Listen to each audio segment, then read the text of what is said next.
Alhamdulillah nahmaduhu wa nasta'inuhu wa nastaghfiruh wa na'udzu billahi min shururi anfusina wa min sayyiati a'malina may yahdihillahu fala mudhillalah wa may yudlil fala hadiyalah. Asyhadu an la ilaha illallah wahdahu la syarikalah wa asyhadu anna Muhammadan abduhu wa rasuluhu alladzi la nabiyya ba'dah.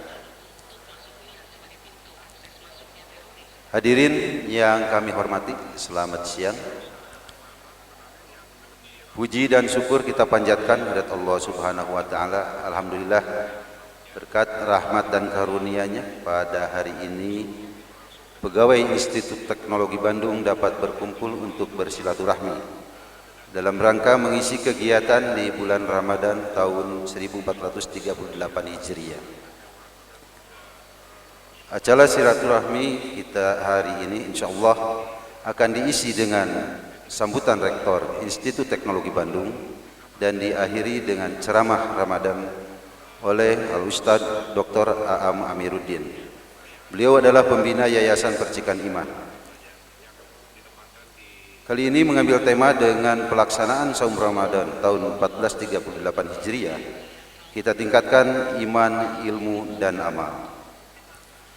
Hadirin yang berbahagia, berikut ini akan kita ikuti sambutan Rektor Institut Teknologi Bandung. Kepada yang terhormat Bapak Profesor Kadar Syahsuryadi, kami persilakan.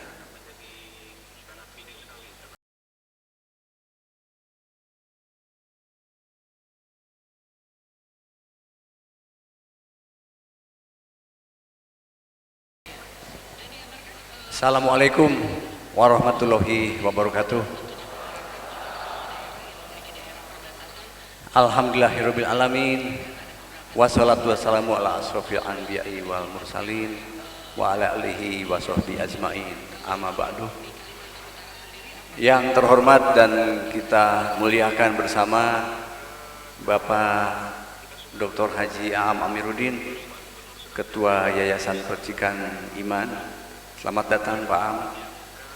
Bapak Ibu, para wakil rektor, para dekan, para senior yang hadir di sini, serta rekan-rekan sekalian, para dosen dan tenaga kependidikan. Segala puji kita panjatkan kehadirat Allah Subhanahu wa taala, berkat rahmat dan hidayahnya. Kita semua diberikan waktu yang luang dan kesehatan sehingga bisa berkumpul bersama-sama di siang hari yang berbahagia ini bersama Pak Am, dan juga semoga sholawat dan salam tercurahkan kepada junjungan kita Nabi besar Muhammad Sallallahu Alaihi Wasallam, para keluarganya, para sahabatnya, dan semua umatnya termasuk kita hingga akhir zaman. Ibu dan Bapak sekalian, siang hari ini kita akan bersama-sama mendengarkan siraman rohani dari Pak Dr. A'am Amiruddin. Kita sudah sama-sama mengenal beliau. Saya sudah beberapa kali mengikuti siraman rohani dari beliau yang menyegarkan. Kita akan bersama-sama dengarkan banyak sekali hikmah yang bisa kita dapatkan dari paparan beliau dengan gayanya yang sangat santai, penuh humor tetapi sangat meresap di kalbu kita. Dan juga alhamdulillah bulan Ramadan adalah bulan yang istimewa karena banyak hikmah yang bisa kita dapatkan. Saya kira di bulan ini baru 13 hari Pak, baru 43%. Saya sudah bertemu berapa kali dengan Bapak Ibu di sini. Maka hikmah yang pertama adalah silaturahmi semakin sering. Dengan silaturahmi yang jauh menjadi dekat, yang tidak mungkin bisa jadi mungkin, yang sulit akan menjadi mudah. Ini adalah hikmah pertama yang kita rasakan di bulan Ramadan. Yang kedua, kita menahan haus, dahaga dan lapar dari terbit fajar sampai terbenam matahari. Ada kalanya kita merasa ingin makan tapi belum boleh karena belum saatnya. Maka di situ kita teringat saudara-saudara kita yang barangkali bukan bulan Ramadan saja, tapi 11 bulan yang lainnya juga mereka mendapatkan kesempatan yang tidak sama dengan kita, maka kepedulian sosial akan semakin tinggi. Yang ketiga, saya kira banyak di antara Bapak Ibu yang menambah ibadah malam. Sholat malam kita tambah, ada sholat tarawih, witir, dan juga tadarus. Tentu ini banyak hikmah yang lainnya yang kita akan dapatkan dari Pak Aam, saya kira di dalam penyampaiannya tadi. Bahkan beberapa Bapak Ibu mungkin ada yang berat badannya sudah turun. Pak Pepen saya dengar sudah turun 1,5 kilo, Pak Edi 2 kilo. Bahkan ada yang semakin sehat, Pak Aleksananto katanya tenisnya makin sering karena ibadah puasa menyehatkan badan. Pak Bermawi semakin segar kelihatannya, Ibu Ogi juga sama. Jadi Bapak Ibu sekalian, mari kita bersama-sama menyimak siraman rohani dari Pak Aam. Terima kasih Pak Aam sekali lagi, di tengah kesibukan Bapak yang luar biasa masih menyempatkan dan berkenan untuk hadir di tengah kami semua. Semoga kebaikan Bapak menjadikan pahala yang berlimpah dari Allah Subhanahu wa taala.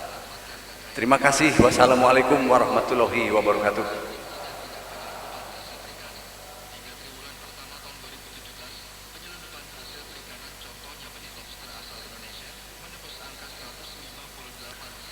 Hadirin ikhwati iman rahimakumullah. Ini kita ikuti ceramah Ramadan dari Dr. Aam Amiruddin dengan tema dengan pelaksanaan saum Ramadan tahun 1438 Hijriah.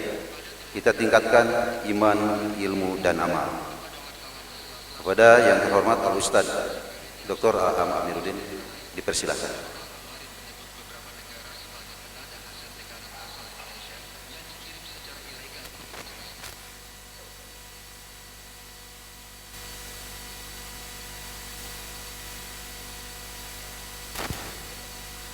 Assalamualaikum warahmatullahi wabarakatuh.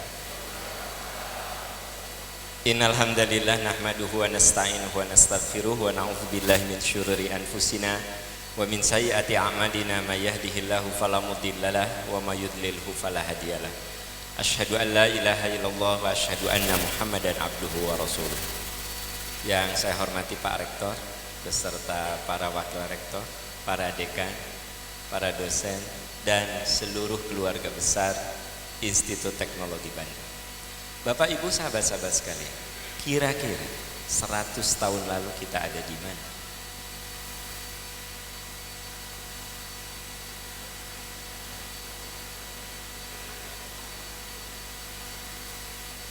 Oh, mohon izin saya tidak pakai mimbar karena kalau ada panggung ini saya rasanya suka pengen jalan-jalan.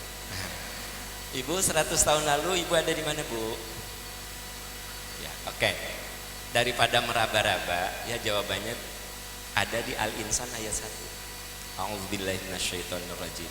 Hal ata 'alal insani hinum minad dahri lam yakun syai'an madhkura. Bukankah pernah datang pada satu masa bukankah pernah ada satu masa di mana pada masa itu kamu belum bisa diberi nama? Lam yakun syai'an madhkura. Lam yakun syai'an madhkura itu artinya belum ada namanya. Berarti kita berawal dari ketiadaan lalu menjadi ada. Kita pertama kali ada di rahim ibu kita, maka dipastikan yang paling berjasa dalam hidup di tahapan kehidupan kedua adalah ibu di rahim ibu. Oleh sebab itu kalau Bapak Ibu perhatikan surat Al-Ahqaf ayat 15 dan surat Luqman ayat 14, di situ diungkap penderitaan ibu. Allah berfirman, wa wassaynal insana biwalidayhi hamalathu ummuhu wahnan ala wahnin wa fisaluhu fi amaini anishkur li wa liwalidayka ilayil masir. Kami wajibkan kepada manusia untuk berbuat baik kepada kedua orang tuanya. Ibunya hamil dalam keadaan susah payah, melahirkannya susah payah, menyusuinya susah payah. Hendaklah kalian bersyukur kepadaku dan bersyukur kepada kedua orang tua. Ibu-ibu, bapak disebut nggak di sini? Bu, bapak disebut nggak? Enggak. Terus ibu hamil oleh siapa? Tolong ya dihargai peranan bapak gitu ya. Tolonglah ya dihargai, sedikit aja kasih penghargaan. Karena kan ibu nggak mungkin ujuk-ujuk hamil. Di situ bapak disebut, ibu teh gimana? Kami wajibkan kepada anak untuk berbuat baik kepada kedua orang tuanya. Nggak disebut gimana. Tapi bapak tidak dijelaskan penderitaannya. Bapak disebut, awas bu, ibu suka melupakan kebaikan suami. Ingat, salah satu penyebab masuk surga masuk neraka eta. Melupakan kebaikan suami sekecil apapun kudu diingat ya. Untung ditanya dah. Jadi kami wajibkan kepada anak untuk berbuat baik kepada kedua orang tuanya. Berarti kalau kedua orang tua bapak ibu, tapi ibu disebut. Ibunya hamil, susah payah melahirkannya, susah payah menyusuinya, susah payah. Hendaklah kalian bersyukur kepadaku dan bersyukur kepada kedua orang tuamu. Jadi bapak ibu kita pernah ada dalam kehidupan rahim ibu kita. Ada seorang anak muda, pundak kiri pundak kanannya lecet. Nabi bertanya, kenapa pundakmu ini? Dia bilang, ya Rasulullah, pundak saya penuh luka karena saya selalu gendong ibu saya. Ibu saya udah uzur, udah sepuh, jadi kemana pergi digendong. Jangan dibayangkan dulu di rumah itu ada kamar mandi, nggak ada. Mohon maaf. Jadi kalau mau ke belakang, mau ke toilet tuh digendong. Dari rumah ke tempat buang air, tempat mandi itu jauh. Bayangkan 1400 tahun lalu. Boro-boro 1400 tahun sekarang jadi Garut masih ada. Garut. Maaf orang Garutnya udah pernah ningali di Garut. Di ini Cililin wae. Ujung Berungkad itu ge aya. Tapi kesananya. Ibu bapak kan ujung berungnya sebelah sini, ini sana. Itu zaman sekarang masih ada yang kamar mandinya jauh dari rumah. 1400 tahun lalu anak muda itu dia gendong itu. Jadi pundak kiri pundak kanannya penuh luka karena selalu gendong ibunya. Lalu anak muda itu bertanya, ya Rasulullah, bila saya melakukan hal ini kepada ibu saya, apakah saya termasuk anak berbakti? Anak muda itu dipeluk oleh Nabi. Kata Nabi, sungguh kamu telah berbakti kepada ibumu dan pasti Allah ridho kepadamu. Tapi ingat, cinta ibumu tidak akan pernah bisa kamu bayar. Jadi di dunia ini ada cinta yang tidak akan pernah bisa kita bayar. Cinta ibu kepada anak. Ada suatu pengorbanan yang tidak pernah bisa dibayar, yaitu ketika ibu melahirkan kita, dia sedang mempertaruhkan nyawa. Makanya Nabi mengatakan kalau ada seorang perempuan melahirkan dan meninggal, mau dia itu orang baik, orang buruk kayak apa, balasannya surga, syahid dia. Kenapa? Itu untuk menggambarkan bahwa kita kudu sadar betul yang paling berjasa dalam hidup kita di awal kehidupan itu adalah ibu. Saya lagi cerita tahapan kehidupan. Pertama alam ketiadaan, yang kedua alam rahim. Alam rahim surat apa tadi?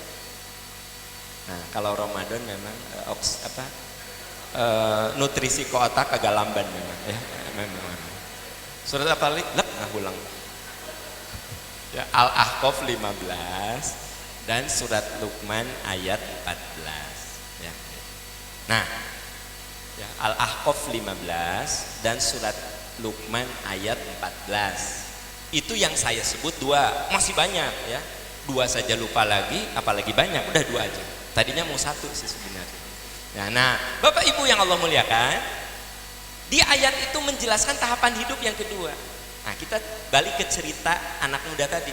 Ya Rasulullah, sekiranya ibu saya meninggal lebih dulu, saya tuh masih pengen berbakti. Gimana caranya saya berbakti kepada orang tua yang sudah wafat? Lihat nih, anak soleh. Gimana saya tuh masih pengen bakti ya. Makanya Bapak Ibu yang masih punya orang tua, kata Nabi, rugi. Siapa ya Rasulullah yang rugi?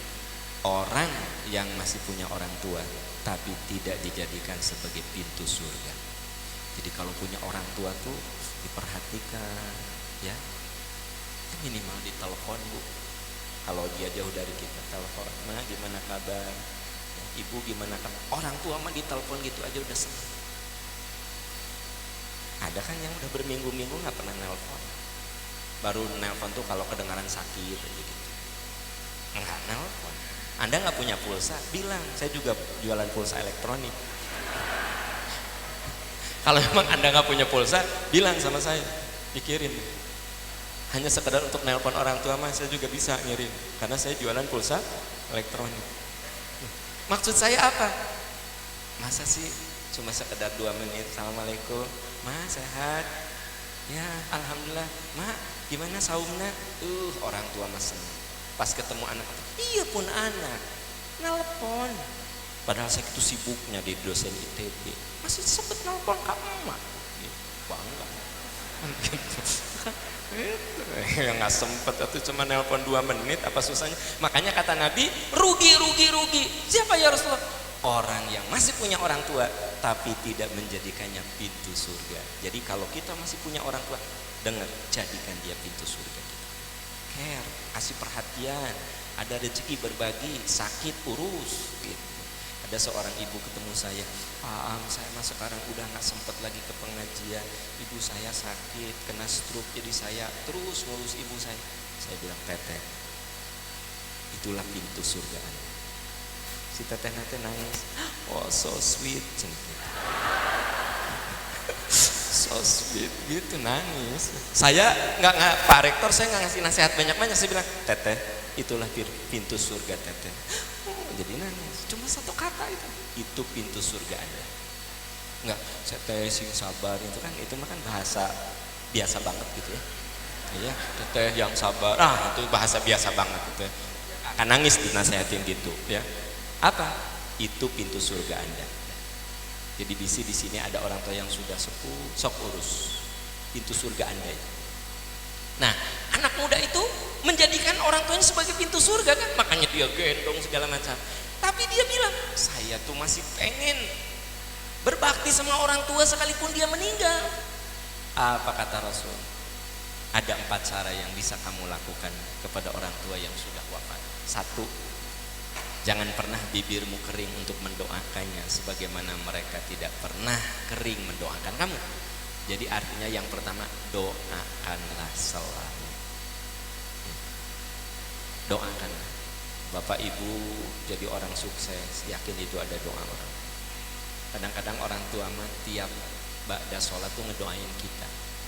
Kadang kita mah lupa mendoakan mereka. Suka gitu. Saya udah terbiasa gitu, kalau mungkin karena saya tuh hobi ketinggian aja. Nah kalau naik elep mah saya nggak pernah nelpon kama. Misalnya dari Bandung ke Jakarta pakai elep gitu, nggak pernah. Mah doakan AA berdeka Jakarta pakai elep. Tapi kalau pakai pesawat suka nelpon. Karena ada hobi ketinggian, gitu. Mah, terus nanti kasih ngapur, mohon berdeka itu ke Jerman mah. Kan contohnya kudu yang keren. Nah. Masa ya doakan ku emak.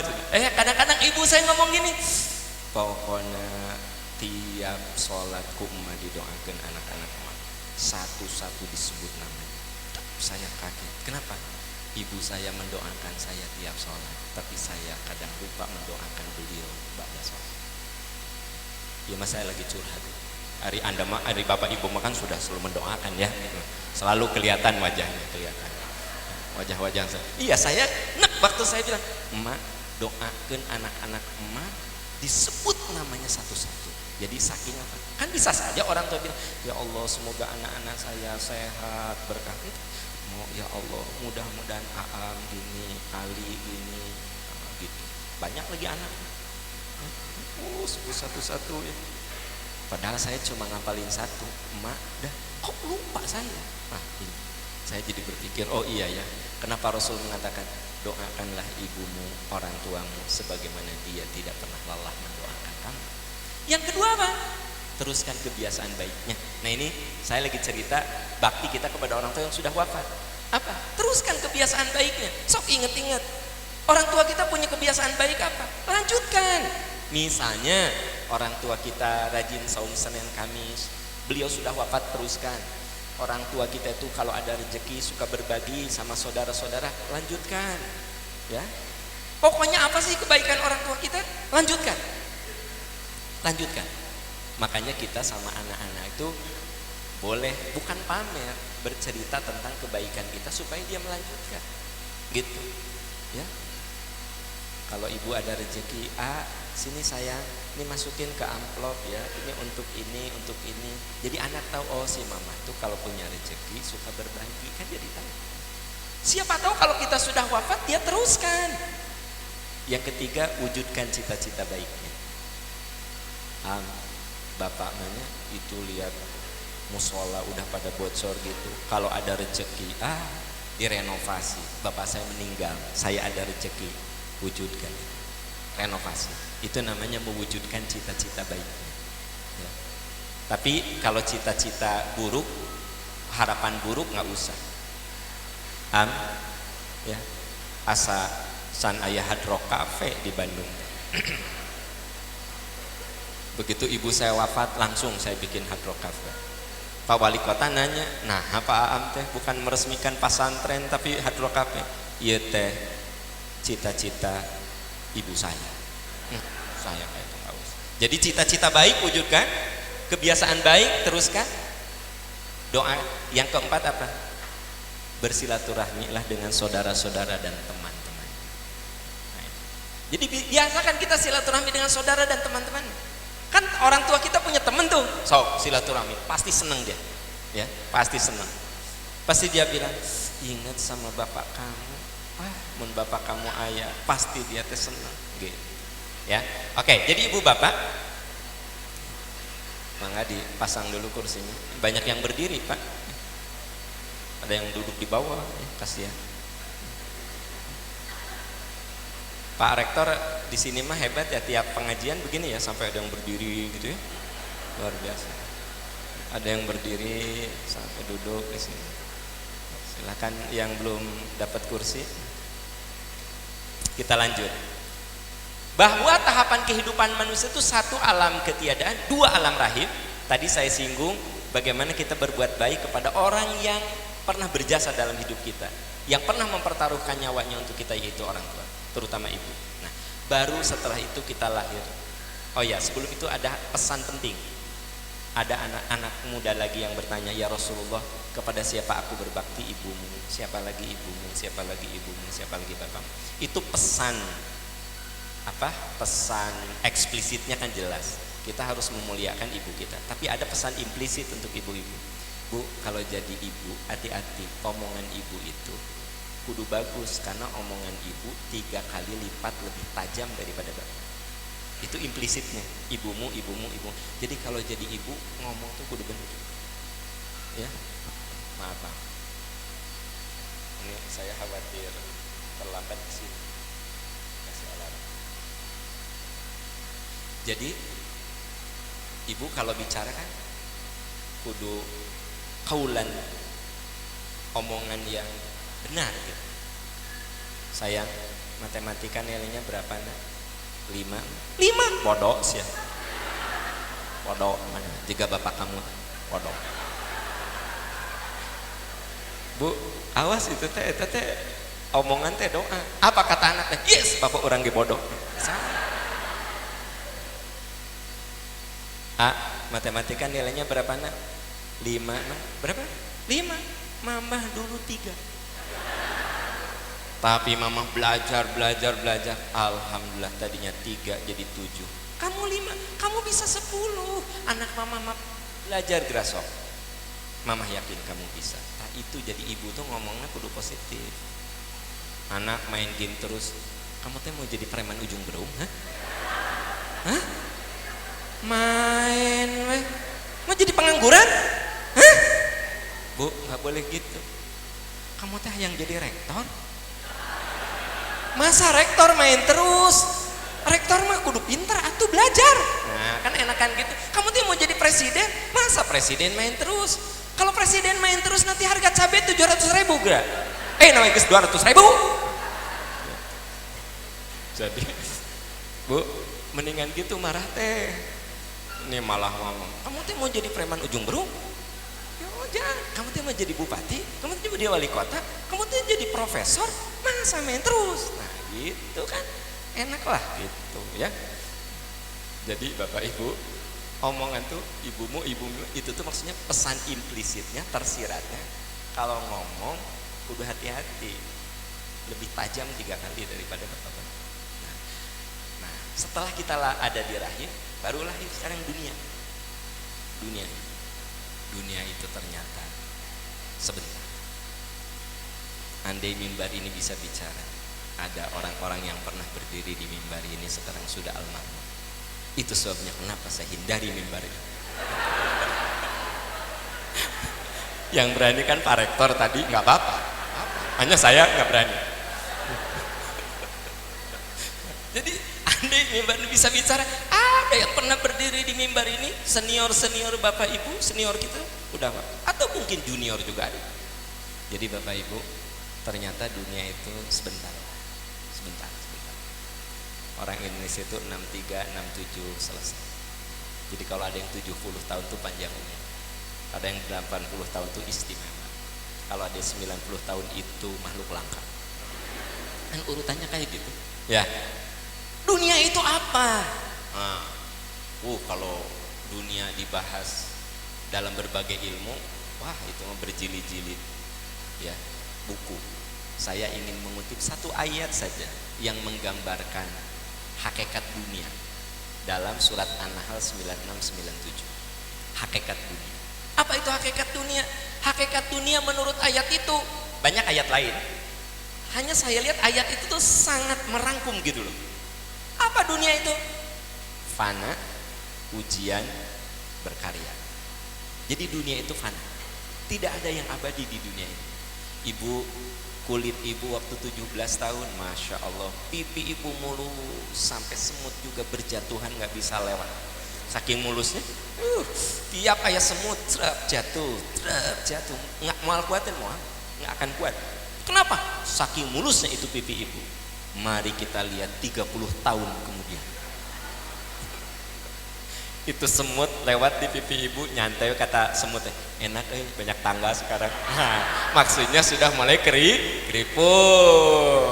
Sehebat-hebatnya ibu ngurus wajah, Bu, umur mah nggak bisa dibohong. Umur ibu 47, mau bersaing dengan 20, ibu kalah. Ibu pakai dokter sehebat apapun, dokter kecantikan, mau bersaing dengan yang 20, eleh Bu, eleh, kalah. Artinya apa? Hidup mah fana. Bahkan yang kita hafal saja Pak bisa lupa. Yang harusnya sih tidak lupa, tapi karena tidak pernah kita review lagi, tidak pernah kita ingat lagi, tidak pernah kita sebut lagi, bisa lupa. Ini kejadian.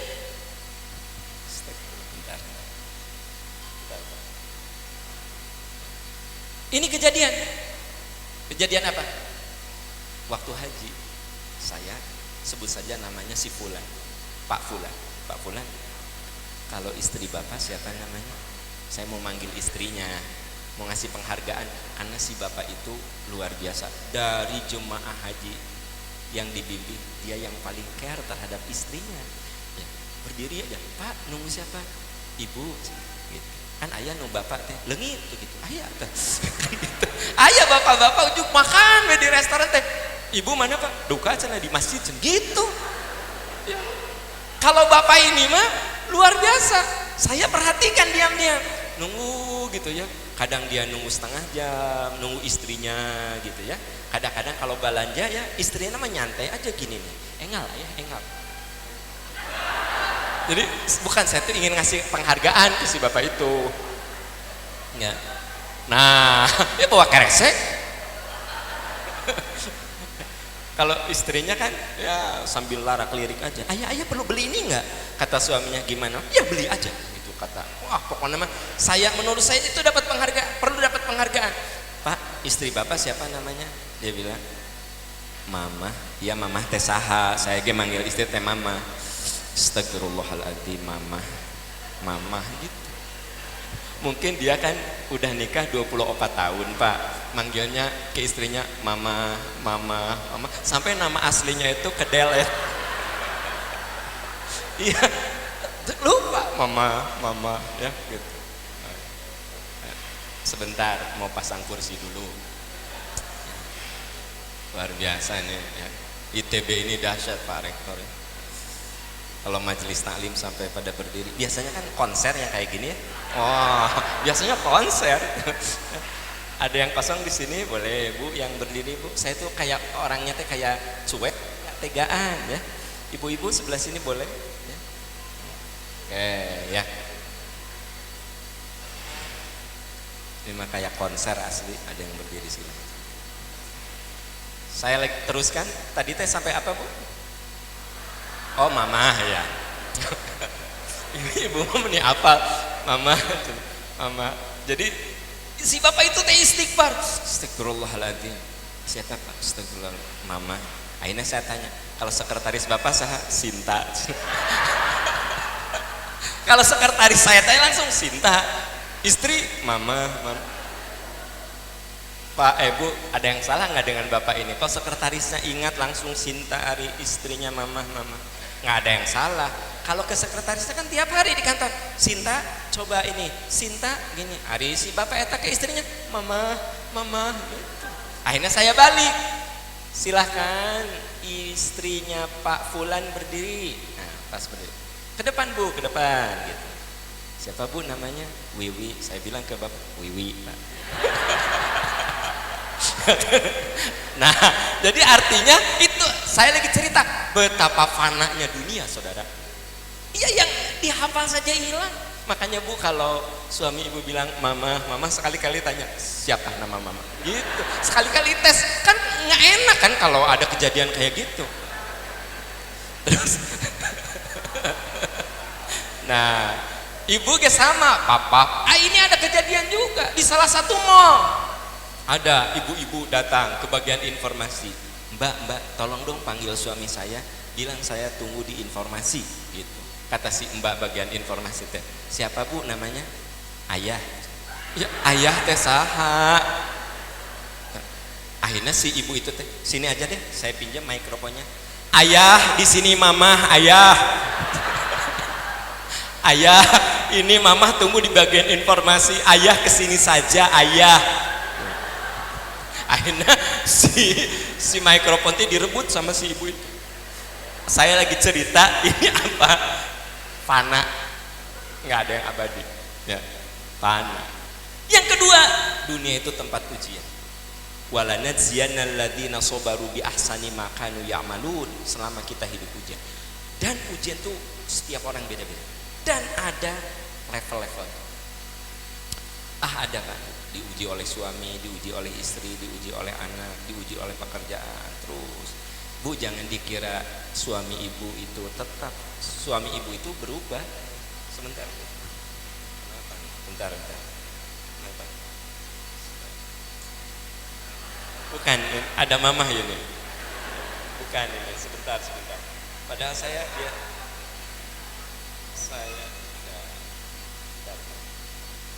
sudah di off kan padahal. Ibu bapak,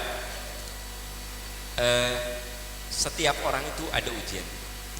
Ternyata manusia itu tiap hari berubah. 10 tahun lalu Aam Amiruddin bukan Aam Amiruddin yang sekarang. 10 tahun suami ibu dan sekarang itu berbeda. Dulu awal nikah kan olahraga saya badminton. Udah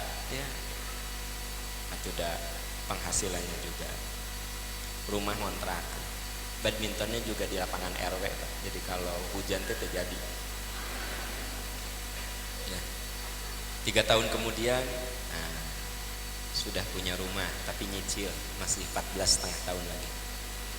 Karena kan cicilannya 15 tahun baru 6 bulan. Olahraga tapi sudah mulai badminton juga tetapi sudah indoor. Udah kuat untuk bayar lapang. Bayar gor. 12 tahun kemudian saya punya anak yang ketiga. Jadi anak saya dengan kakaknya itu beda 12 tahun kosong. Nah itu mah saya olahraga sudah golf Pak Rektor, sudah golf. Tentu saja lifestyle saya juga beda. Badminton mah kan nggak usah pakai parfum. Apa badminton pakai parfum ya nggak? Wong yang nyodorinya juga si emang itu Pak ya cenah, Pak ya kok cenah kan gitu. Pak ya cenah gitu kan gitu. Kalau golf kan caddy saya Reni sama Sinta. Ya, apa? Ya tentu saya kalau mau golf tuh pakai parfum ya. Bisa Hugo Boss, Calvin Klein, Estee Lauder, Ignore, Bulgari lah yang gitu-gitu lah. Dan ori, catat, ori. Nah, kira-kira istri saya menghadapi saya itu berubah, Pak. Dia kudu sabar. Ya, sabar. Jadi ibu-ibu ngadepin suami itu dengan perjalanan karirnya dia berubah. Dia berubah, jangan dianggap ayah yang dulu yang masih miskin itu. Oh, ayah yang sudah berkarir ya kan? Gitu. Beda, Bu. Nah, terus emang ibu nggak berubah? Banget berubah. Terus ibu bilang, di body aja udah kelihatan perubahannya. Jadi yang namanya hidup itu ujian, ujian. Nah, makanya ada ayat tentang ujian. Ngadepin ujian, surat Ali Imran ayat 200. Ya ayyuhalladzina amanus biru wasabiru warabitu wattaqullaha la'allakum tuflihun. Orang yang beriman, sabar kamu, kuatkan kesabaranmu, waspada. Kalau kamu diuji kamu harus waspada. Kadang-kadang suka ada bisikan putus asa. Takwa kamu kepada Allah agar kamu sukses melewati ujian. Jadi ternyata ujian itu rumusnya sabar, kuatkan lagi, waspada. Kadang suka ada putus asa. Ya, putus asa. Ada orang diuji dengan sakit, sebulan sabar, 2 bulan sabar, udah setahun, 2 tahun. Neng ke anaknya, doain mama udah nggak kuat lah, mungkin meninggal lebih bagus. Nah itu kudu apa ya, diingatkan. Makanya kata Nabi, kalau kamu nengok orang sakit, beri harapan, motivasi supaya dia sembuh dan kuat. Saya nengok bapak misalnya, bapak sakit di rumah sakit. Saya tahu bapak ini orang sabar. Orang sabar, tapi tetap saya kudu memberikan harapan dia sembuh. Itu yang disunnahkan. Sakit apa Pak? DB Pak. Oh, udah berapa hari Pak dirawat di sini? Udah 3 hari Pak. Insya Allah Bapak sembuh sehat. Bapak tuh lagi disayangi Allah. Seluruh rasa sakit itu pelebur dosa. Kasih motivasi, kasih kekuatan. Sekalipun saya tahu dia orang yang kuat. Jadi jangan gini. Oh DB Pak. Oh, kalau tetangga udah 3 hari Pak di sini. Kalau tetangga saya meninggalnya hari kelima. DB juga kayak bapak, padahal tetangga saya nggak begitu parah, bapak mah parah pisan. Pak hati-hati yang DB di Bandung yang meninggal tuh udah 7 loh Pak. Dalam minggu ini udah 7 ya.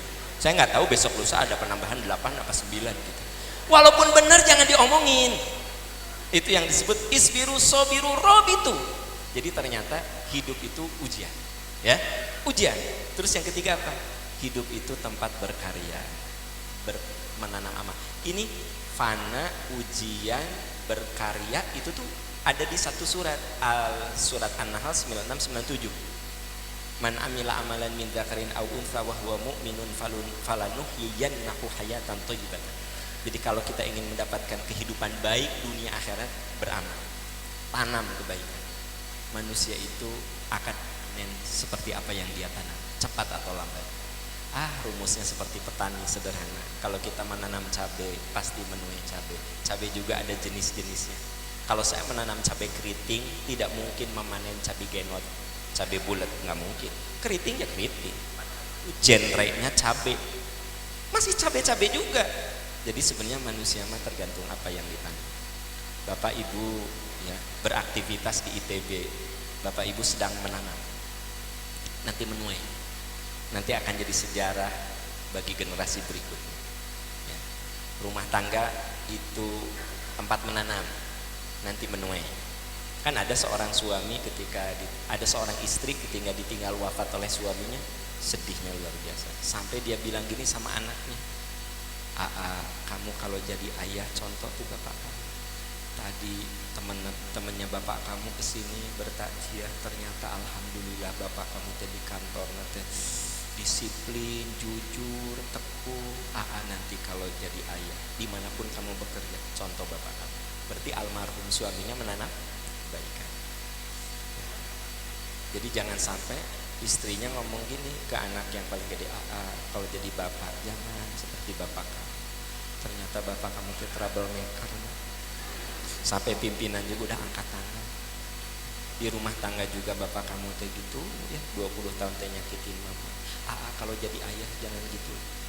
Pokoknya kudu soleh, jangan kayak bapak kamu. Hanya mama teh bahagia ya, dapat pertolongan Allah. Bapak kamu teh pendek umur.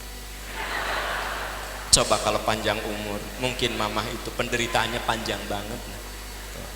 Berarti kan Pak Bu, katanya manusia mah menciptakan sejarah, pelaku sejarah, dan hidup itu seperti kanvas. Ucapan perilaku kita itu akan menjadi lukisan di kanvas itu. Ya Bapak Ibu di ITB berapa tahun? Dari mulai masuk sampai pensiun, itu menorehkan gambar kehidupan kita di ITB itu apa aja. Gitu. Di rumah tangga juga apa aja. Makanya Nabi Ibrahim dalam surat Asy-Syu'ara ayat 83 sampai 85 beliau mengatakan, waj'alli lisana sidqin fil akhirin. Ya Allah, jadikan saya bahan pembicaraan baik kalau saya sudah pulang.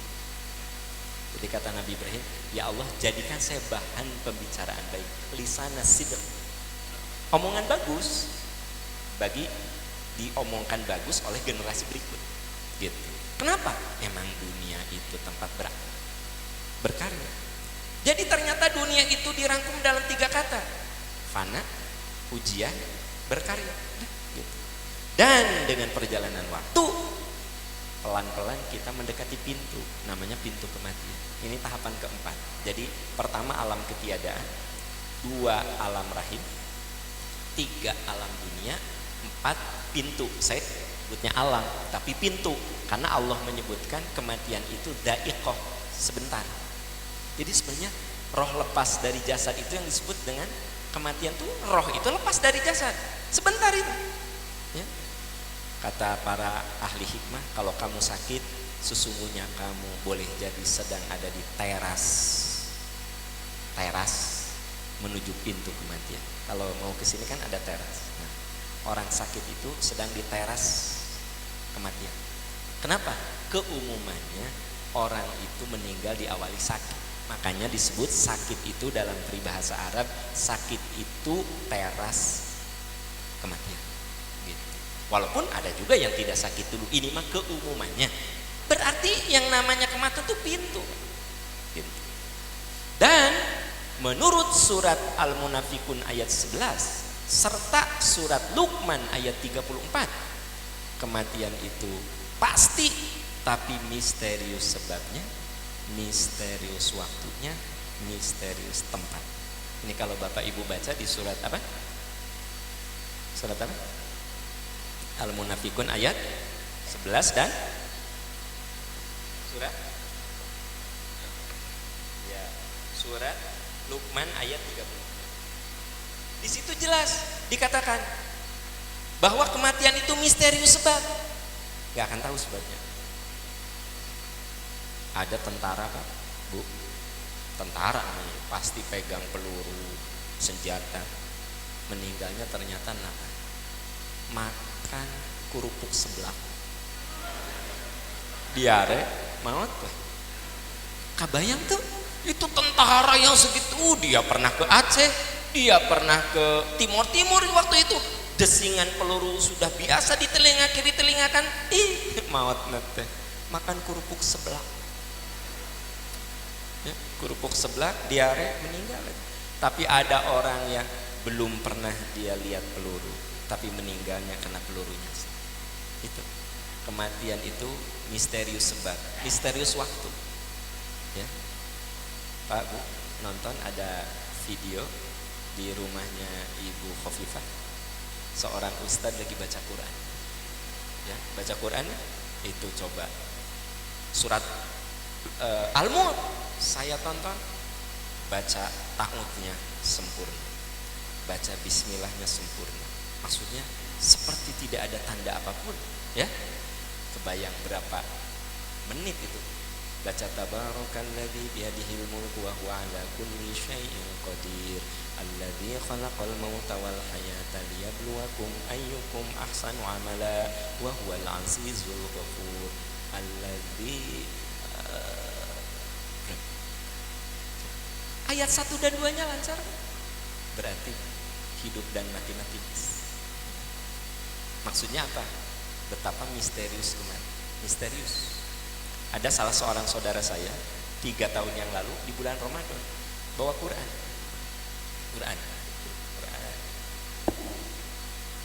Mah, udah wudu belum? Belum. Wudu sok. Kita ke masjid. itu teh Ramadan abi mau Isya. Suaminya teh baca Quran. Quran teh Quran ini muasir ya. Kalau Quran bagusnya yang gini nih. Ya Allah. Saya tuh kalau nyontoin sok konkret gitu. Jadi kalau di rumah kalau Quran itu bagusnya yang muasir, muasir itu kontemporer.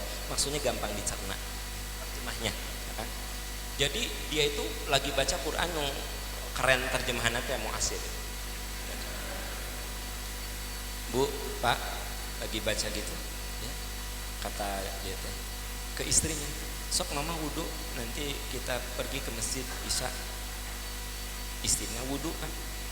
Begitu itu keluar dari kamar teh istrinya udah siap bawa sajadah. Suaminya yang tadi sebelum wudu itu sebelum istrinya masuk kamar untuk wudu lagi baca Quran tuh lagi dipeluk. Disangka istrinya tuh tertidur sama istrinya dibangun, ayah yuk mama udah siap. Quran yang dipeluknya tuh jatuh meninggal. Berapa menit sih wudhu? Ibu wudhu berapa menit? Ya. Ibu kan? Iya. Sebentar wudhu itu. Tapi ternyata dia bilang sedih saya terus kehilangan suami begitu cepat. Tapi kadang-kadang saya berpikir lagi ada senangnya karena suami saya tuh meninggal lagi baca Quran, lagi memeluk Al-Quran. Gitu. Dalam hati saya betulnya gimana kalau lagi memeluk makhluk lain? Lagi memeluk Quran kan, berarti kan bagus banget ya. Nah maksud saya apa? Kematian itu memang misterius sebabnya, misterius waktunya. Bisa bapak ibu duluan meninggal, saya belakangan dengan kuasa Allah. Mungkin nggak bu? Mungkin banget. Bapak ibu duluan, saya atau malah saya duluan, mungkin nggak? Mungkin duluan menyolatkan ibu bapak. Nah. Jadi kematian itu misterius sebab, ada lagi misterius tempat. Kita nggak tahu di mana. Kata Nabi dalam riwayat Imam Muslim, kalau Allah menakdirkan kamu meninggal di satu tempat yang Allah tentukan, ada aja yang menyebabkan kamu harus datang ke tempat itu. Bapak ibu nggak punya teman, saudara, pekerjaan di Solo. Tapi kalau ibu bapak ditakdirkan meninggal di Solo, ada aja yang menyebabkan harus pergi ke sana. Makanya Pak, kalau Bapak lagi tugas keluar kota, keluar negerinya, jangan berbuat dosa. Disitulah. Ingat tuh ceramah saya. Ingat ya ceramah saya. Ingat nih. Jadi kalau misalnya lagi ditugasin kemana gitu kan, aduh, di sini. Kan ada ayatnya, wala tadri nafsum bi ayyi ardin tamut. Kamu tidak tahu di belahan bumi mana kamu meninggal. Jadi tapi asli saya kalau misalnya kemana ya, ke Papua gitu. Atau saya ke mana Medan, saya suka berpikir ya, saya kudu hati-hati. Bisi Allah menakdirkan saya mati di sini. Bisa saja bapak ibu lahir di Bandung, besar di Bandung, ya segala di Bandung, meninggalnya di Solo. Saya lahir besar di Bandung tapi meninggal di Makkah atau Madinah. Nah, bapak ibu jadi pintu kematian. Nah, mati teh ada rasa. Aam tahu dari mana mati itu ada rasa. Saya juga belum pernah merasakan, tapi informasinya ada di Quran. Lihat surat An-Nazi'at ayat 1 dan 2. Wan nazi'ati gharqa wan nasyitati nashta. Kalau Bapak Ibu perhatikan, setiap keyword, setiap statement saya itu ada ayatnya. Bisa disangka karangan saya, ada ayatnya. Nah, apa? Mati itu ada rasa. Ya. Apa dikatakan? Demi malaikat yang mencabut nyawa dengan kasar dan demi malaikat yang mencabut nyawa dengan lembut. Beda bu, ibu dituntun oleh suami dengan penuh kelembutan. Ayo mah, ibu kan lagi sakit. Ya mah, gitu. Beda kan? Cepet. Potong. Beda. Orang nuntun dengan lembut, dengan kasar tuh beda. Demi malaikat yang mencabut nyawa dengan kasar dan demi malaikat yang mencabut nyawa dengan lembut. Berarti orang yang mati itu merasakan hal yang berbeda tiap orang tuh. Kalau kita lihat peristiwa kematian sama, tapi yang dirasakan oleh orang itu beda. Makanya di Quran disebut mati itu dha'iqah, kullu nafsin dha'iqatul maut. Setiap makhluk yang bernyawa akan mencicipi kematian. Rasa, jadi ada taste-nya, ada rasanya. Mirip seperti ada 2 gelas, yang satu air mineral, yang satu air zam-zam. Dari luar sama kok, nggak ada beda. Air mineral dengan air zam-zam di gelas yang bening, nggak ada beda. Tapi begitu dicicipi, oh ini air mineral, oh ini air zam-zam. Kita lihat fenomena syakaratul maut, begitu sama. Orang syakarat itu kan menghembuskan nafas. Jadi ternyata syakarat itu bukan narik nafas. Gitu. Jadi kan di film suka salah. Salah itu salah. Sok tanya dokter. Jadi mati itu bukan mati itu. Makanya betul dalam bahasa Indonesia menghembuskan nafas terakhir. Jadi ternyata kita ini tarik nafas, keluar nafas, tarik nafas. Nah ini entah tinggal berapa kali lagi nafas. Tapi yang pasti nanti ada dah, dia nggak narik lagi. Dah. Ya. Nah ternyata dikatakan ada rasa dha'iqah. Nah udah begitu, nah ini sudah wilayah non empirical, udah keluar dari wilayah empirik kalau yang begini, karena tak ada seorang pun yang bisa mewawancarai dan melakukan uji coba. Nggak, ini sudah di luar scientific method, metode ilmiah sudah di luar, sudah. Kenapa? Karena ternyata makanya infonya harus dari Quran, bukan dari teori A, teori B, teori C, dari Quran. Ya. Karena ini sudah wilayah yang di luar metode ilmiah, non empirical, bahkan mungkin tidak rasional. Bagaimana? Orang yang meninggal itu ternyata 2 kan, ada yang tersenyum, ada yang menangis. Bukan jasadnya, ruhnya. Nah, makanya saya bilang ini non empirical. Dan kita juga tidak bisa mewawancarai para almarhum dan almarhumah. Kenapa? Orang meninggal tuh kalau dia tidak soleh, dia belum berbekal diri, dia menangis. Ya. Dalam surat Al-Mu'minun 99 sampai 100 dia bilang Rabbirji'un la'alli a'mala sholihan fi ma tarok. Kembalikan ruh saya agar saya tidak menyia-nyiakan amal, agar saya tidak menyia-nyiakan hidup saya. Nangis tak? Tapi ada juga orang soleh. Apa kata malaikat? Ya ayat Tuhan nafsul mutmainah, wahai ruh yang baik, irji'i, pulang kamu kepada Tuhanmu, rodiyatan mardiyah, kamu happy dan Tuhan happy menerima kamu.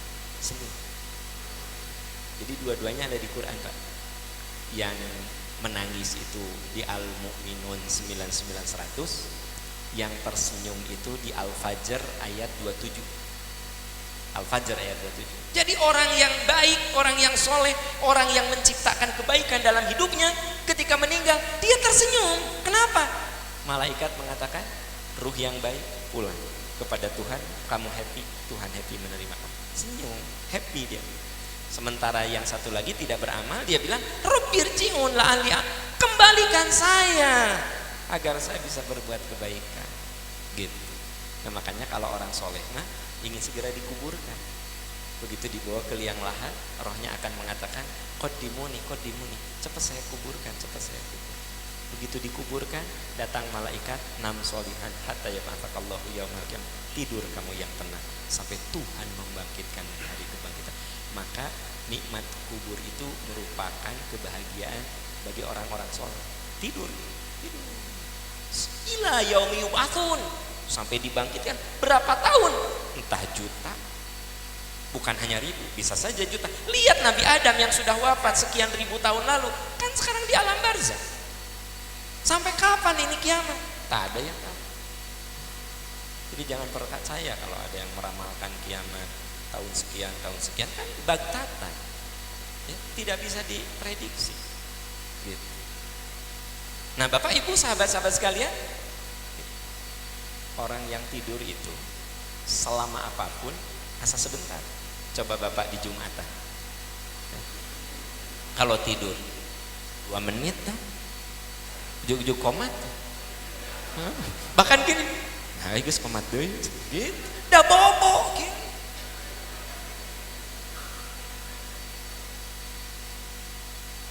Pak Bu, kalau tidur lelap dari jam 9 sampai jam 3 tak terasa. Tapi kalau Bapak Ibu enak badan tidur jam 9, jam 10 bangun, aduh tidur lagi, jam 11 bangun, nggak lelah. Nah katanya salah satu kenikmatan di alam barzah itu apa kata malaikat? Tidur. Itu. Sampai ketika dibangkitkan dia bilang apa? Aku serasa baru tidur beberapa menit detik saja. Sekali lagi, mulai yang tadi saya bilang non empirikal, ini semua saya pakai ayat. Ini mah iman. Kalau yang jalannya logika, ini susah. Ini iman.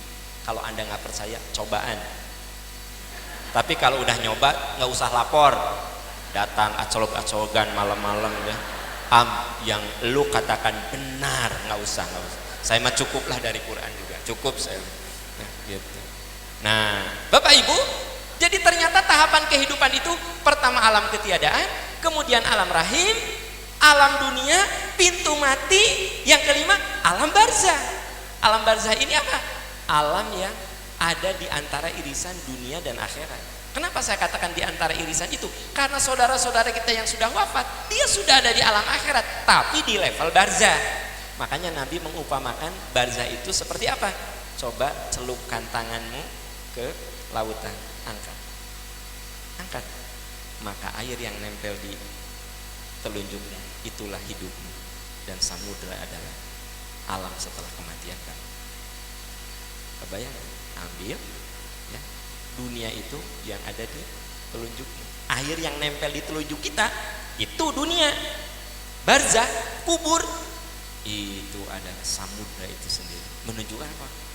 Lamanya luar biasa. Makanya Bapak Ibu yang Allah muliakan, nah di tahapan kehidupan yang kelima ya alam barzah ada dua, ada yang dapat nikmat kubur, yang nikmat kubur itu yang disuruh tidur tadi. Setelah kebangkitan nanti, setelah alam semesta hancur, menurut keyakinan kita umat Islam, semua akan dibangkitkan. Pada saat dibangkitkan, menurut surat Abasa ayat 33 ya sampai dengan 35, nanti kita akan menjadi orang yang paling egois. Fa idza ja'atis shakhah, ketika hari kebangkitan, yauma yafirrul mar'u min akhi, pada hari itu orang akan lari dari temannya, wa ummihi wa abi, meninggalkan ibu bapaknya, wa sahibatihi wa bani, meninggalkan pasangan hidup dan anak-anaknya, likulli imri'in minhum yauma idzin sya'nu yughni, semua orang hanya menguruskan dirinya sendiri. Jadi ternyata saya dan ibu bapak nanti akan menjadi orang yang paling egois. Apa? Gak peduli anak kita, gak peduli pasangan hidup kita, bahkan gak peduli orang tua kita. Likulli imri'in minhum yauma idzin sya'nu yughni, setiap orang hanya menguruskan gimana dirinya selamat. Orang-orang yang ketika di dunia dia menanam kebaikan-kebaikan, ilmu, amalnya semua dia laksanakan, apa? Iman, ilmu, amal itu menyatu dalam dirinya. Nanti di hari kebangkitan, dalam surat As-Saff ayat 10 sampai 12, yaghfir lakum dzunubakum, Allah ampuni kesalahanmu, wa yudkhilkum jannatin tajri min tahtihal anhar, Allah masukkan kamu ke dalam surga. Lalu di dalam surat Ar-Ra'd ayat 23-24, dipertemukan dengan sahabat, teman, orang tua, ya, anak. Jadi gini Pak Bu, di antara kebahagiaan akhirat itu diampuni kesalahan, dimasukkan ke dalam surga, dipertemukan dengan orang-orang yang kita sayangi di dunia. Jadi ibu bisa bertemu lagi dengan suami kalau sama-sama soleh, ya. Itu bukan kata saya, di Ar-Ra'd ayat 23 itu, jannatu adni yadkhulunaha wa man shalaha min abaihim, ya. Mereka masuk surga beserta orang soleh, bertemu dengan orang soleh. Siapa? Nenek moyang mereka, pasangan hidup mereka, anak cucu mereka, teman-teman mereka, bertemu lagi. Ibu, tolong jawab pertanyaan saya dengan jujur. Kalau ibu masuk surga, amin gitu ya. Ya Allah, begitu ya, harus disuruh. Terus amin nanti kudu ikhlas, amin, amin. Kalau ibu masuk surga, gitu dong. Tete kurti tadi kudu nama. Kalau ibu masuk surga, kayak nggak ada harapan begitu. Ya. Kalau ibu masuk surga, amin. Ya, suami ibu masuk surga, amin. Bu, ibu mau bareng sama suami apa mau ganti sama bidadara? Kalau yang suaminya di sini nggak usah lihat suami, lihat ke saya. Ibu, kalau ibu masuk surga, suami ibu masuk surga, ibu mau bareng sama, kan di ayat itu beserta orang-orang soleh dari pasangan hidup kamu, anak cucumu, ya. Tanya pertanyaan saya, Bu, mau bareng lagi sama suami apa bidadara? Daerah ini, Bu, jawab. Siapa yang suami, angkat tangan. Ada Pak, ada 2 orang. Di sini ada nggak dengan suami? 2 orang juga. Dengan ini? Oke, di sini 2 suami. Oke, bagus. Ibu ingin sama suami, tapi nanti dulu saya akan tanya suami ibu. Pas saya tanya suami ibu, Pak, Bapak ingin sama istri Bapak apa bidadari? Bidadari atau paham ini gitu. Sok gimana Kak? Makanya lah cek saya mah mendingan diobrolkan dulu. Anda terlalu cepat ngangkat tangan. Obrolin dulu, kan enak dong. Istrinya sudah bilang mau sama ayah. Ada kata si ayah yang bidadari atau mah. Terus saya bilang, Pak, benar sama bidadari. Sebab istri Bapak akan lebih cantik dari bidadari surga. Apa jawabnya? Yang bidadari orang nyobain. Ya, udahlah daripada berantem masalah itu ya. Mendingan masuk surga dulu aja. Nah, nanti nggak baru diobrolin, oke? Ada. Jadi jangan sampai pas bubar teh, ayah menik gitu, kan yang penting mah masuk surga dulu, baru dibahas di sana. Gitu. Maksud saya, ternyata kita tuh bisa bertemu lagi. Nanti bukan hanya bertemu di ITB ini, kalau kita sama-sama soleh, di sana juga bertemu. Semoga kita semua dipertemukan, ya, dengan teman kita, sahabat kita, ya, anak cucu kita, saudara-saudara kita. Wa man shalah min abaihim wa azwajihim wa dzurriyyatihim, adalah wal malaikatu yadkhuluna alaihim min kulli bab. Malaikat datang dari semua pintu, kata malaikat, salam sejahtera, salam Anda bahagia karena Anda sabar mengarungi kehidupan. Nah, baru kehidupan di akhirat nanti puncak bahagianya bukan surga, bukan bertemu dengan teman-teman saudara dan pasangan hidup kita. Ada satu lagi menurut surat Al-Bayyinah ayat 7 dan 8. Apa? Radhiyallahu anhum wa radwan. Allah ridho dan Allah hanya akan bertemu dengan orang-orang yang diridhoi. Itu yang disebut dengan bertemu Allah. Jadi puncak nikmat di akhirat itu bukan surga, bertemu Allah. Gitu. Nah, Bapak Ibu, ini saya mencoba menarik perjalanan hidup dari mulai tiada sampai ke surga. Neraka mah tidak perlu dibahas ya. Kita yang happy aja Ramadan. Nah, jadi ternyata dari mulai alam tiada, alam rahim, alam dunia, pintu mati, alam barzakh, kebangkitan, finalnya bertemu Allah. Ramadan ini harus menjadi momentum terindah untuk saya ingin bertemu Allah. Dengan apa? Menggunakan sisa umur kita untuk menanam kebaikan, untuk sabar menghadapi hidup, untuk yakin bahwa hidup itu fana. Itu saja Ibu Bapak. Saya sudah ceramah 1 jam pas. Udah diperhitungkan. Apa Bu? Nggak kerasa? Ibu nggak kerasa, aku kerasa. Suka egois gitu, nggak kerasa. Ini ada 2 buku yang saya tulis, ya. 1 Al-Quran, Mu'asir, ya. Saya ingin berikan kepada kan kalau orang lain suka nanya pertanyaan, suka ngasih pertanyaan, saya mah enggak. Kalau ngasih pertanyaan tuh suka rudet jawabannya, suka nggak jelas. Bu, ada yang lagi hamil nggak? Berapa bulan Bu? Yang lagi hamil 3 bulan. Ada 8. Ada yang 9 bulan hamilnya? Saya nyari yang 9 bulan. Ibu berapa bulan Bu? 5. Saya bilang cari yang 9. Yang seperti hamil jangan angkat tangan. Jadi saya nyari yang hamil beneran, jangan yang seperti hamil, ya. Saya lagi nyari yang hamil 9 bulan.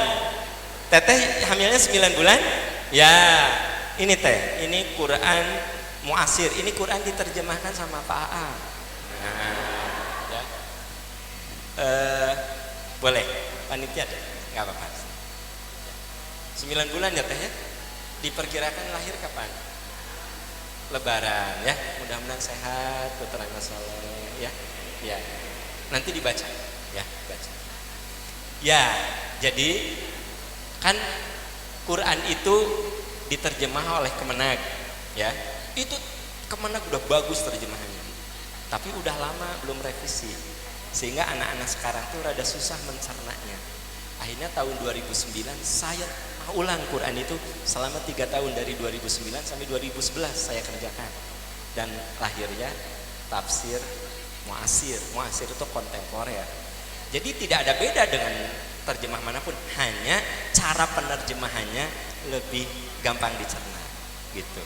Jadi di rumah saya tuh mau bagi satu persatu, tapi nggak enak juga, banyak banget ya, banyak banget ya. Nah itu kalau nggak salah di luar ada ya, bisa beli masing-masing. Nah terus ada satu lagi, saya nulis buku judulnya Sudah Benarkah Sholatku. Nah alhamdulillah buku ini udah bertahun-tahun bertengger di tempat buku besar, toko-toko buku besar, dan selalu ada di bestseller. Ini Sudah Benarkah Sholatku ya. Toko buku juga aneh, biasanya bestseller itu 2-3 bulan, ini bertahun-tahun. Ternyata orang tuh banyak yang pengen tahu apakah sholat saya sudah benar atau tidak. Siapa yang baru insaf? Kalau yang tadi saya mau kasih baru insaf, tadi kan yang hamil ya. Mungkin yang hamil tuh di sini ada yang 3 bulan, tapi saya cari yang 9 bulan yang baru insaf. Kalau ada yang angkat tangan, saya akan tanya siapa yang paling baru banget.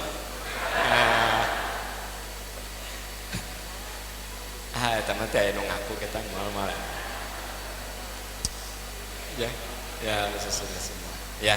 Jadi Bapak Ibu kan sholat itu tiang agama, jadi jangan sholat itu dimulai dari yang sederhana, gerakannya benar dulu.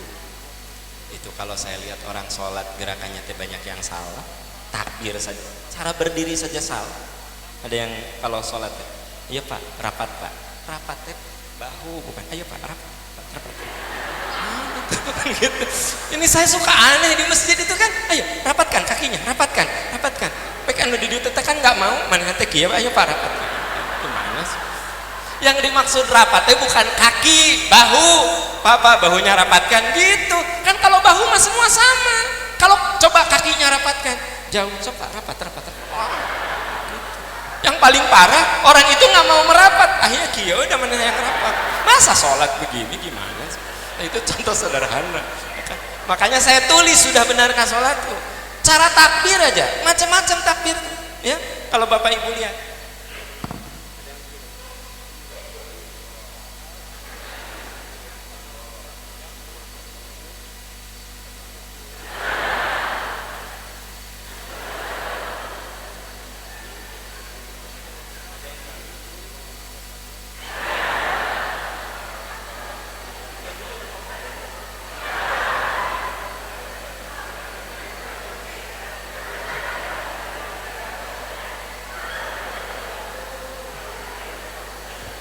Di masjid macam-macam. Yang benar yang mana? Yang dijelaskan di buku ini. Yang dijelaskan di buku ini. Makanya judulnya juga mengajak. Sudah benarkah sholatku? Tanya, benar belum? Bukan nyalahin orang, benar belum? Nah ternyata dalam hadis itu dikatakan Nabi itu kalau sholat i'tadala qa'iman, berdiri tegak, jadi kaki itu sejajar bahu. Makanya saya bilang kalau merapatkan Sabtu bukan kaki nu dilebarkan gitu, bahu Pak rapat Pak, bahunya yang rapat gitu. Terus apa? Rafa'a yadai hatta yakuna hadwa mankibai, angkat tangan bertepatan bahu. Jadi boleh segini, boleh juga telunjuk itu di bawah telinga. Boleh gini, boleh gini. Yang salah kalau di luar bahu. Allah.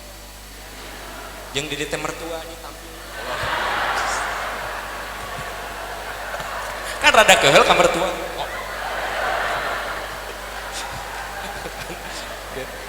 Nah, ya.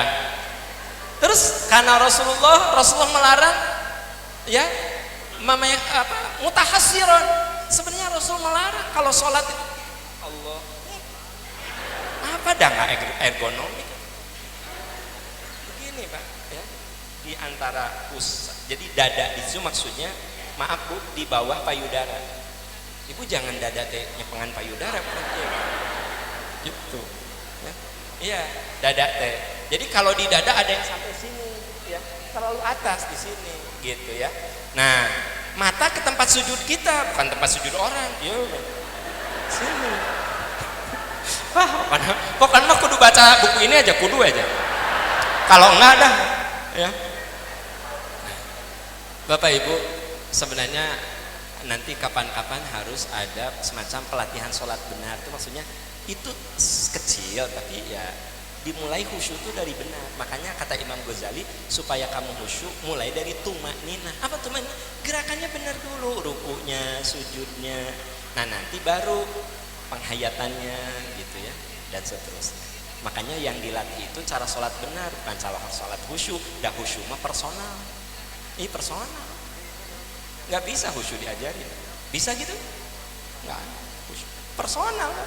Karena khusyuk itu dipengaruhi oleh faktor-faktor apapun.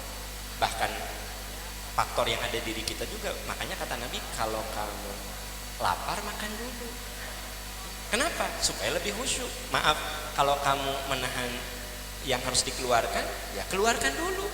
Pengen pipis, pipis dulu. Pengen kentut, kentutkan dulu. Ibu mah, ya, ayah, jangan panjang-panjang ya bacaannya ya. Kenapa? Mama pengen kentut, ya kentutkan atuh. Ih, lebar tah, lebar. Saya akhirnya lagi sholat teh kieu ya Allah. Kan jadi nggak khusyuk.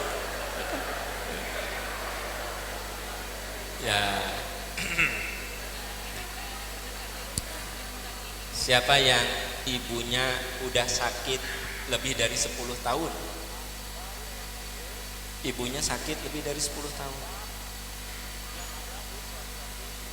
8 tahun. 8 tahun. 4 tahun. 4 tahun ibunya sakit 4 tahun tapi sama Anda diperhatikan. 3 tahun. 2 tahun. Berarti sehat semuanya. Oh ginilah, ini pertanyaan terakhir. Ibu bagian sini aja ya, yang duduk di sini. Ada salam yang tidak boleh dijawab. Salam. Jawabannya ada di buku ini. Salam apa Bu? Salam dalam sholat, jangan dijawab ya Bu. Ya. Kalau suami Anda lagi sholat, assalamualaikum, Anda jangan bilang waalaikumsalam. Nggak usah. Awas ya, kalau suami lagi sholat, ibu lagi cuci piring, ya. Kata suami teh, assalamualaikum, waalaikumsalam, ya. Kan nggak usah. Jadi makanya saya tanya, ada salam yang tidak perlu dijawab. Salam orang yang sedang sholat, nggak usah. Kalau Anda salam, assalamualaikum, jangan waalaikumsalam. Salam cukup. Intinya kita ini semua muslim, sholat dimulai takbir, diakhiri dengan salam. Jadi salam itu harus terwujud dalam kehidupan kita. Orang yang sholat itu omongannya kudu menyejukkan, kelakuannya menenangkan, perilakunya membuat orang nyaman. Kan ini keselamatan untuk Anda, keselamatan itu kan kedamaian, keselamatan untuk Anda. Jadi orang sholat semua kudu mengatakan, aku menciptakan kedamaian untuk kiri kanan aku. Itu kan filosofi dalam. Kebayang nggak? Mulai takbir mengagungkan Allah, ketika sujud kita memahamikan Allah, ketika sujud itu kepala kita tempat sujud, dan di dalam kepala kita tuh ada otak. Dengan fungsi otak itu lahir ilmu dan peradaban. Ketika kepala kita di bawah, kita katakan Maha Suci Engkau Allah yang Maha Tinggi. Tapi finalnya kesejahteraan untuk Anda, kedamaian untuk Anda. Berarti sehebat apapun diri kita, siapapun diri kita, kudu menciptakan kedamaian. Gitu. Jangan sampai sholat rajin ya, tapi omongan gawe teh ngagosip begitu. Kan aneh. Gitu. Jadi ada salam yang tidak perlu dijawab, itu salam dalam sholat. Gitu. Ibu bapak itu saja yang bisa saya sampaikan. Jadi 1 jam 20 menit. Padahal perjanjiannya sejam Pak Rektor ya. Nah, Bapak Ibu itu saja. Alhamdulillah kita bisa silaturahmi, mudah-mudahan bermanfaat. Oh ya, bagi rekan-rekan yang sudah biasa akses di medsos, silahkan follow saja @aam_amiruddin. Itu Instagram saya. Nanti kapan dimanapun Anda bisa ikuti live Instagram saya misalnya di acara-acara tertentu ya. Nah, jadi bisa ngikutin live Instagram atau bisa follow, bisa like fanspage saya Aam Amiruddin dan bisa follow Twitter saya Aam Amiruddin. Bagi yang nggak ngerti istilah-istilah itu ya nggak usah dihiraukan, ya. Nggak usah dihiraukan, nggak usah dihiraukan, ya kan gitu. Ya. Jadi Aam_Amiruddin itu untuk Instagramnya, ya. Untuk fanspage-nya Aam Amiruddin saja disatuin, ya. Untuk Twitternya @Aam_Amiruddin, double D Aam Amiruddin. Terutama IG-nya Aam_Amiruddin. Nah itu yang penting karena kadang-kadang saya live Instagram ya gitu. Tadi saya lupa nggak minta izin, sebenarnya mau saya pasang HP saya di sini itu di seluruh dunia bisa disaksikan. Iya enaknya live Instagram gitu kan seluruh dunia. Saya kalau pagi itu Pak Bu di Radio OS itu live Instagram itu suka ada Netherlands hadir Pak gitu ya. Tokyo hadir Pak, Mekah hadir, jadi suka ada muncul di situ. Kan berenang orang Bandung panas, Cimahi abdi Pak. Tara disebut tuh gitu mah. Kalau yang Tokyo, ya alhamdulillah teman dari Tokyo, teman kita dari Washington, temennya kita sapa. Itu saudara-saudara kita di seluruh dunia bisa akses ke acara pagi gitu ya, live Instagram. Gitu. Nah, hari Bapak Ibu misalnya abdi di ujung Berung, udah mau diangkat. Ya, Bapak Ibu, ya terima kasih Pak Rektor beserta seluruh jajarannya, ya Bapak Ibu Dekan, para guru besar dan dosen, para dosen serta seluruh karyawan dan intinya seluruh keluarga besar Institut Teknologi Bandung. Saya ucapkan terima kasih. Saya sudah diberi kesempatan untuk bersilaturahmi. Semoga Allah mempertemukan kita lagi di kesempatan yang lain. Alangkah indah kalau pertemuan ini kita akhiri dengan doa. Allahumma inni as'aluka bi anni asyhadu an Allah la ilaha illa antal ahadus samadul ladzi lam yalid wa lam yulad wa lam yakul lahu kufuwan ahad. Ya Allah ya Rahman ya Rahim, ampuni segala kehilapan kami, maafkan segala kekeliruan kami. Bimbing kami semua dengan cinta-Mu, dengan rahmat-Mu, sehingga kami merasa nikmat di jalan kebenaran dan kebaikan. Ya Allah ya Rahman ya Rahim, ampuni kesalahan kedua orang tua kami. Kami yakin kedua orang tua kami pernah menangis demi kebahagiaan kami, pernah sakit demi kebahagiaan kami, pernah menahan malu demi kebahagiaan kami. Ya Allah, ampuni kedua orang tua kami, muliakan kedua orang tua kami di sisi-Mu, naungi kedua orang tua kami dengan cinta dan rahmat.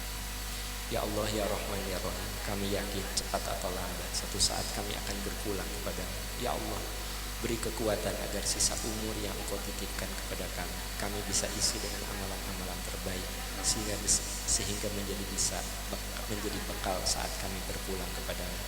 Ya Allah, andai satu saat roh dan jasad kami berpisah, wafatkan kami dalam keadaan husnul khatimah. Wafatkan kami dalam keadaan husnul khatimah. Wafatkan kami dalam keadaan husnul khatimah. Rabbana hab lana min azwajina wa dhurriyyatina qurrata a'yun waj'alna lil muttaqina imama. Rabbana atina fid dunya hasanah wa fil akhirati hasanah wa qina adzabannar. Amin ya arhamar rahimin. Amin ya rabbal alamin. Walhamdulillahirabbil alamin. Wassalamualaikum warahmatullahi wabarakatuh. Kami mohon kepada Ustadz Aam untuk tetap di podium. Kami mohon karena ada cedera mata yang akan disampaikan oleh Rektor ITB.